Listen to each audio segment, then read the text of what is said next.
ராமநாதபுரம் முதல் கடலூர் வரை கடற்கரையோர மாவட்டங்களில் இன்று மிக கனமழைக்கு வாய்ப்பு. வடகிழக்கு பருவமழையின் தீவிரம் தமிழகத்தில் அதிகரிக்க தொடங்கியுள்ள நிலையில் இன்று ராமநாதபுரம் உள்ளிட்ட 7 மாவட்டங்களுக்கு கனமுதல் மிக கனமழைக்கான ஆரஞ்சு எச்சரிக்கை விடுக்கப்பட்டுள்ளது. வானிலை மையத்தின் இந்த அறிவிப்பு கடற்கரையோர மற்றும் டெல்டா மாவட்ட மக்களிடையே பெரும் பரபரப்பை ஏற்படுத்தியுள்ளது.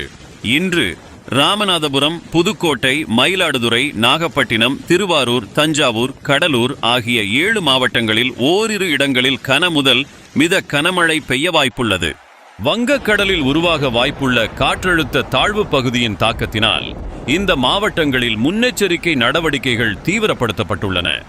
இவை தவிர மேலும் கன்னியாகுமரி, திருநெல்வேலி, தூத்துக்குடி, விழுப்புரம், செங்கல்பட்டு, திருவள்ளூர், சென்னை, காஞ்சிபுரம், அரியலூர், பெரம்பலூர், சிவகங்கை, விருதுநகர், மதுரை, தேனி, திண்டுக்கல், தலைநகர் சென்னையிலும் இடிமின்னலுடன் கூடிய மிதமான முதல் கனமழைக்கு வாய்ப்புள்ளதாக தெரிவிக்கப்பட்டுள்ளது.